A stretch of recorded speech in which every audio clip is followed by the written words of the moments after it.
Hey Tubers, second day of the Pope's visit, and so far it's been quite interesting.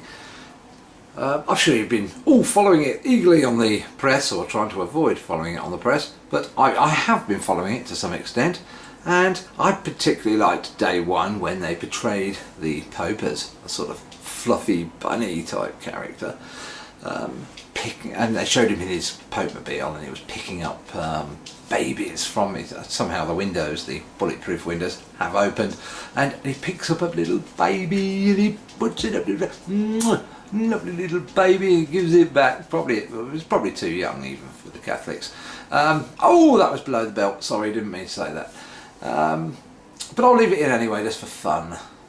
So I'm making my tea at the moment, so I'm going to probably have to do this in little bits and just cut in, but I'll put my thoughts on as we go.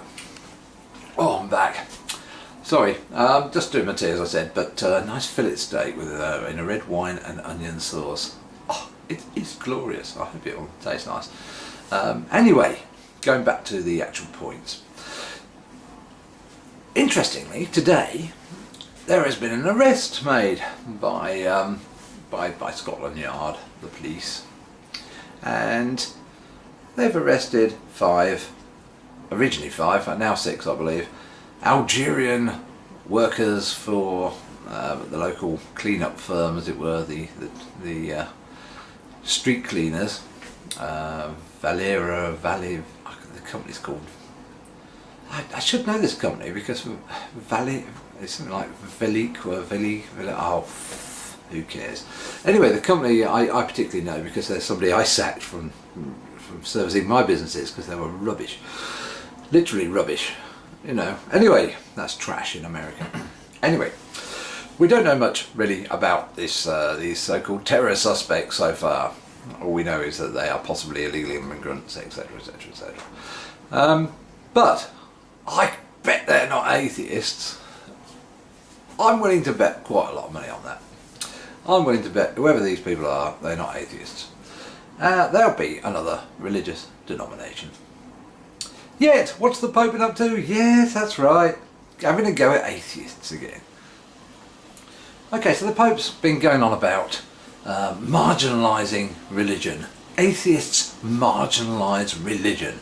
Well, of course we marginalise religion. It's like saying that Catholics marginalise homosexuals, or they don't like homosexuals, or Catholics don't like women priests, or Catholics don't like condoms. It's what we do, we marginalise religion. But, and this is the real but, I would never ever say that people do not have a right to their religion. They have a right to it, but do we not have a right to point out the mistakes of religion? Do we not have a right to say that religion is not always a force for good, as the indoctrination says?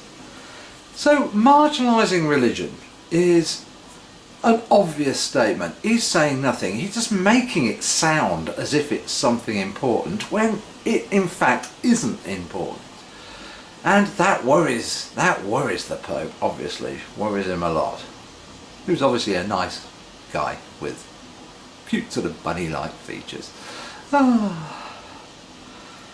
Yeah, anyway, silencing religion is not something we do. He says we want to silence religion. I don't want to silence religion. I'm having far too much fun talking to complete and utter twits, in my opinion.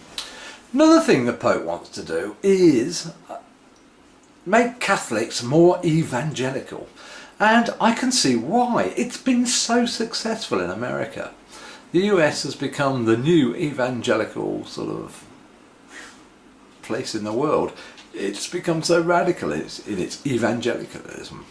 But of course, being evangelical, as it were, these born-agains and etc, etc, has meant that it has split religion quite considerably, from Southern to Northern Baptist, etc, etc, etc. So I'm not sure why he wants to do that. It would split the Catholic Church down the middle as well. So it's an interesting one though. Today I read a report from one of the newspapers, I can't remember which one, but yesterday in Edinburgh there were a few protesters, atheist protesters, and it said how jovial and fun their sort of protest was. It was not an aggressive throw. There were probably a few boos as the Pope went by, but generally it was a well-spirited occasion for them.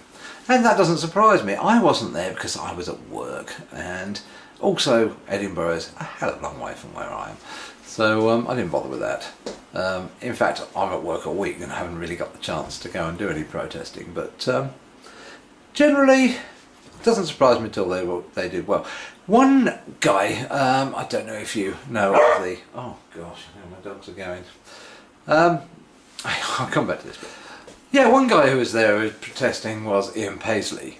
Ian Paisley is a well-known Protestant minister. He's getting on a bit now, he's retired, but he was very big in Northern Ireland during the Troubles. He's sort of the leader of the Protestants. And he was there, he went all the way there to turn his back on the Pope and walk away from him. Now that's pretty good. He went all the way from Belfast, all the way to Edinburgh, so that he could be somewhere where the Pope was, so he could turn his back on him and walk away from him.